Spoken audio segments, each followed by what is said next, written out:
যাদের বৌদৌলতে আজকে এখানে দাঁড়িয়ে কথা বলার সুযোগ পাচ্ছি। ছাত্র জনতার অভ্যুত্থানে শহীদ পরিবারের পুনর্বাসন, আহতদের সুচিকিৎসা এবং ফ্যাসিস্টদের বিচার নিশ্চিতে দীর্ঘসূত্রিতার অভিযোগ তুলেছেন জাতীয় সংসদের বিরোধী দলীয় নেতা জামায়াতের আমির শফিকুর রহমান। ৫ আগস্ট রাজধানীর বায়তুল মোকাররম এলাকায় ১১ দলীয় জোটের সমাবেশে বক্তব্যকালে এসব অভিযোগ করেন তিনি। কেস নিয়ে তাদেরকে হাঁটতে হয়। এ সময় কার সাথে আতাত করে জাতির দাবি উপেক্ষা করা হচ্ছে বলে প্রধানমন্ত্রী তারেক রহমানের কাছে জবাব প্রত্যাশা করেন শফিকুর রহমান। শহীদ পরিবারগুলোকে সম্মানের সাথে পুনর্বাসন করতে হবে। যারা আহত পঙ্গু হয়েছে তাদের সুচিকিৎসা নিশ্চিত করতে হবে, সেটা দেশে হোক কিংবা বিদেশে হোক। এটা হবে সর্বোচ্চ অগ্রাধিকার এবং তাদেরকেও সম্মানজনক পুনর্বাসনের ব্যবস্থা করে দিতে হবে।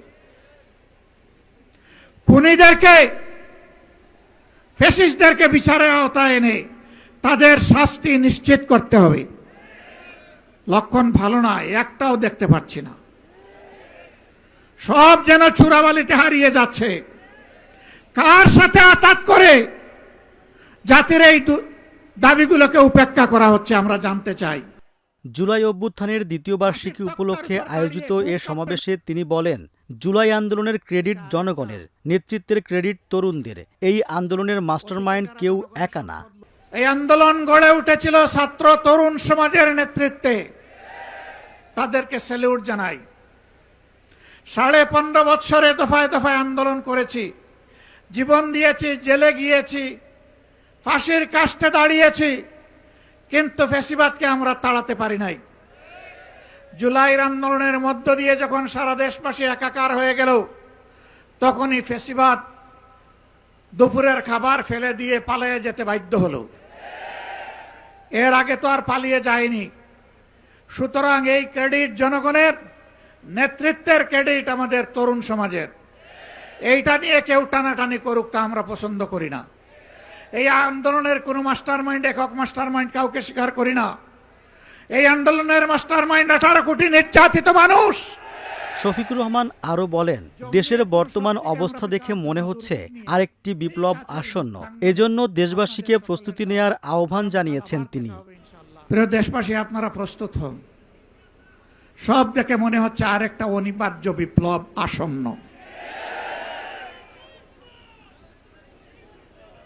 এই বিপ্লবের জন্য আমি আপনাদের সবাইকে প্রস্তুতি নিতে আহ্বান জানাচ্ছি। এখানে আমরা যারা বসেছি, অনেকে বয়স্ক, অনেকে তরুণ। বিপ্লবের ক্ষেত্রে বিপ্লব কোনো বয়স মানে না। যেমন 24 জুলাই আবাল বৃদ্ধ বনিতা, 10 মাসের শিশু থেকে 90 বছরের বৃদ্ধ সবাই ছিল রাজপথে।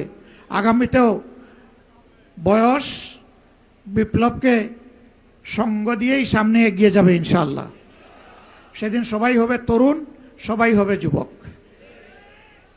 এবং ফ্যাসিবাদের বিরুদ্ধে লড়াই হবে আপোষহীন, তীব্র, বিজয় ছিনিয়ে আনার লড়াই হবে ইনশাআল্লাহ। দেশের শিক্ষা প্রতিষ্ঠানের সাম্প্রতিক পরিস্থিতি নিয়ে উদ্বেগ প্রকাশ করে শফিকুর রহমান বলেন, গণরুম, গেস্টরুমের সংস্কৃতি আবার ফিরে আসছে কিনা সেই আশঙ্কা তৈরি হয়েছে। এছাড়া অতীতে জনগণের সম্পদ লুটপাটে জড়িতদের মানসিক পরিবর্তন হয়নি বলেও অভিযোগ করেন জামায়াত আমির। আপনাদের সকলের দাওয়াত। বাংলাদেশ খেলাফত মজলিসের আমির মামুনুল হকের সভাপতিত্বে অনুষ্ঠিত সমাবেশে জোটের বিভিন্ন নেতারা উপস্থিত ছিলেন। তবে তোমরা কেন রাজপথে নেমেছো?